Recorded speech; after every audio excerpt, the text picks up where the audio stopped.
नमस्कार. युनिव्हर्सल ऑर्गनायझेशनमध्ये आपलं स्वागत आहे. आपण या व्हिडिओमध्ये पाहणार आहोत की युनिव्हर्सल टायपिंग मास्टर जर एक्सपायर झाले असेल तर कसे रिन्यू करावे. UTM सॉफ्टवेअर एक्सपायर झाले असेल तर UTMचं सॉफ्टवेअर अनइन्स्टॉल करा आणि universalonline.org या वेबसाईटला जाऊन जे कोणते UTMचे नवीन व्हर्जन असेल ते डाउनलोड आणि इन्स्टॉल करा. UTM इन्स्टॉलेशनची प्रोसेस पुन्हा करावी.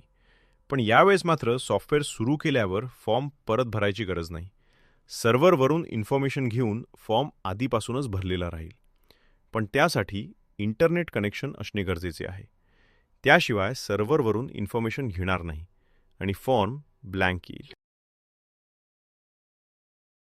सर्व्हरवरून इन्फॉर्मेशन घेतल्यावर सिक्युरिटी कोडचा बॉक्स रिकामा येईल. आपल्याला त्यात नवीन परचेस केलेला सिक्युरिटी कोड टाकावा लागेल आणि सॉफ्टवेअर अपडेट करावे. जर आपला फॉर्म पहिलेपासून भरून आला नसेल तर सी ड्राईव्हमध्ये जावे.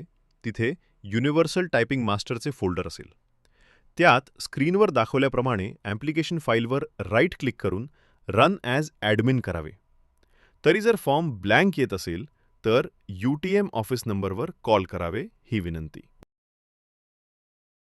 करा युनिव्हर्सल टायपिंग मास्टर सॉफ्टवेअरशी मैत्री. GCC TBC परीक्षा पास होण्याची हमखास खात्री.